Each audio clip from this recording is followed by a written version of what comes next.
ደስታ የዛተውን ነገር ሩታ ላይ አደረገባት። ምን እንዳሰበና ምን ሊያደርግ እንደነበረ መረጃዎች ከውስጥ መስመር ደርሰውኛል። ዝርዝር አድርጌ እነግራችኋለሁ። ሰላማችሁ በያላችሁበት ብዝት ይበልልኝ። የተወደዳችሁ ቤተሰቦቼ እንደምን ቆይታችኋል? ሩታን የምትወዳት ሩታን የምትደግፏት ሁልጊዜም ለሩታ መልካሙን ቅንቅኑን የምትመኙ ቤተሰቦቼ በያላችሁበት ሰላማችሁ ብዝት ይበልልኝ። ሰብስክራይብ፣ ላይክ፣ ሼር እያደረጋችሁ አካውንቴን እንድትደግፉ በፍቅር ስም ጠይቃለሁ። እንግዲህ ከሰሞኑ ቪዲዮ እየተመለከት ነው እንደነበረው ሩታ ደስታን እኔ ከዚህ በኋላ አልፈልግም። እንዴት አብርሃም ላይ እንደዚህ አይነት ነገር ታደርጋለህ? እንደዚህ ያለ ነገር እሱ ላይ እንዴት ታስባለህ? እሱን ለማስደብደብና እሱን ለማሳፈን ማሰብክን ሰምቻለሁ። በዛ ላይ ደግሞ የክስ ወረቀት እኔ ሳላቅ ለሱ ስለሰጠክ ይህ ነገር ልክ አይደለም። እኔን ማናገር ነበረበት። ሲጀመር አብርሃም እንደዚህ የሚያደርግ ሰውም አይደለም ብላ በግልጽ በፊት ለፊቱ እንደነገረችው በቪዲዮቹ አይተናል። ከዛም በኋላ ከሱ ጋር የነበራትን ነገር ሙሉ ለሙሉ እንደምታቆም እንዲሁም ደግሞ የሰጣትን ነገሮች በሙሉ ራሱ እንደሰጠችውና ራሷን ሙሉ ለሙሉ ከሱ ነፃ እንዳረገች አይተናል ሩታ። ሆኖም ግን ደስታ ይህን ማድረጓን በፍጹም አልወደደውም እና እሷም እንዳለችውና እንደፈራችው ሆኗል። መጀመሪያም እየፈራችሁ አንተ እሱን እንደዚህ ካደረክ ነገ እኔ ላይ ምን እንደምታደርግ ምን አውቃለሁ። አብርሽ ላይ አንተ ልታስደበድበው ካሰብክና የጥሪ ወረቀት የፍርድ ቤት እስከ ስትሰጠው አይቻለሁና አንተ እሱ ላይ እንደዛ ካረክበት ነገ ደግሞ እኔ ላይ ምን እንደምታደርግብኝ ምን አውቃለሁ። ስለዚህ ከዚህ በኋላ እኔና አንተ ሲጀመር ምንም ነገር አልጀመርንም። በመካከላችንም ደግሞ ምንም አልነበረም።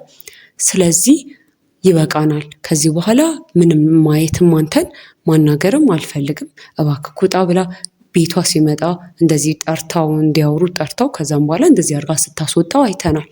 ከዛ ደግሞ ደስታ አብርሽን ስታገኘው ተከትሏት አብርሽን የሚገናኙበት ቦታ ተከትሏት ልታወሪኝ ግድ ነው ብሎ ጉልበቱን ለመጠቀም ሲቃጣው አይተናል በቪዲዮ። ከዛ በኋላም ደግሞ መቼም አልተውሽም የሚል ዛቻ ጭምር ሩታ ላይ ሲዝትባት አይተን ነበረ እና ምንም ሊያደርግ እንደሚችል ግልጽ ነው። እሷን ለማግኘት በጣም ፈልጎ ነበር፣ ሞክሮ ነበር፣ ለፍቶ ነበረ፣ አልተሳካለትም። ስለዚህ እሱ አሁን ምንም አይነት ርቀት ሊሄድ እንደሚችል ግልጽ ነው። እንዳለውም ደግሞ እንደፎከረውም እሷም ደግሞ እንደፈራችው አብርሽ ላይ አንተ እንደዚህ ካደረግ እኔ ላይ ደግሞ ምን ልታደርግ እንደምችል እኔ ምን አውቃለሁ። በቃ ምን ልታደርግ እንደምችልና ምን ልታስብ እንደምትችል ምንም ማውቀው ነገር ስለሌለኝ ይበቃል እንዳለችው አሁን ከውስጥ መስመር የደረሰን መረጃ እንደሚነግረን ከሆነ አሁን ላይ ደስታ በንዴት ሆኖ ሩታን ሊያሳፍናት እንዳቀደና ይህንንም ደግሞ ሊተገብር ብዙ ሰዎችን እያናገረ እንደሆነና በሚስጥር ብዙ ነገሮችን እየሄደ እንደሆነ ሰምተናል። ምክንያቱም ደስታ በገንዘብ ጉዳይ የሚቸግረው ሰው እንዳልሆነ እየታወቀ ነው።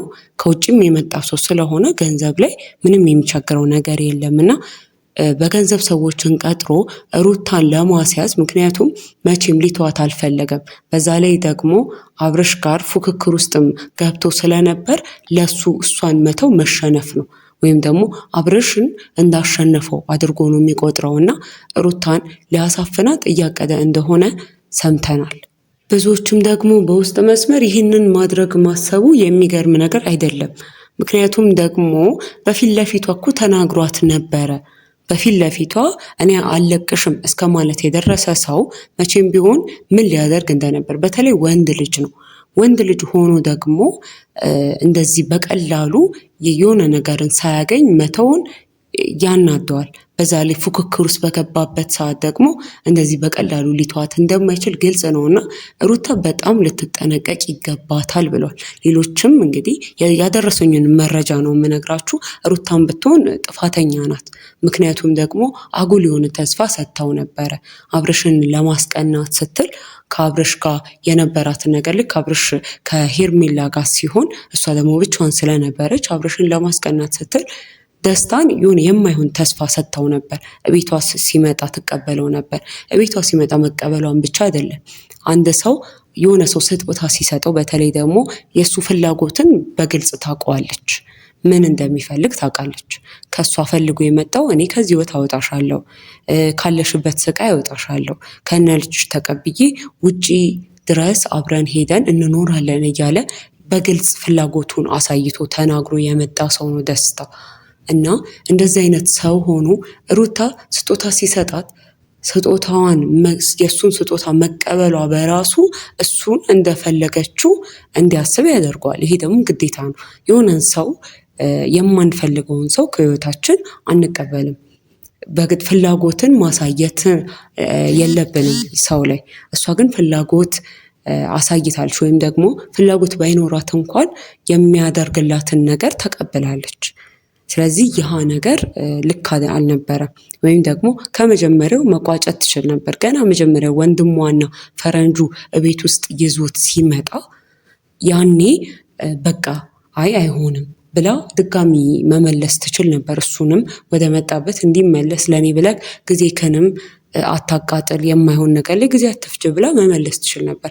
ሆኖም ግን እሷ ያኔ ከአብረሽ ጋር የነበራት ነገር ያው አብረሽ ከሄርሜላ ጋር ስለነበር እና አብረሽም እየቀና እየተናደደ ስለነበር በደስታ ከሚያደርገው ነገር አንጻር እየተናደደ ስለነበር ያው እሱን ለማናደድ እና ያው ሁለቱም ተመሳሳይ ነገር ስለነበር ደስታም ከሩታ ጋር ከዛ ደግሞ አብረሽም ከሄርሜላ ጋር የሚያደርጉት ብሽሽቅ ውስጥ ስለነበሩ ደስታን ዝም ብለው ነበር እና ያ ነገር ነው አሁን ላይ ዋጋ ሊያስከፍላት ይችላል እያሉ ከውስጥ መስመር እየነገሩን ያሉትና እሱ ትፈልገኛለች ብሎ ደስታ ማሰቡ አይገርምም። ምክንያቱም ሩታ የሆነ ተስፋ ሰጥታው ነበር።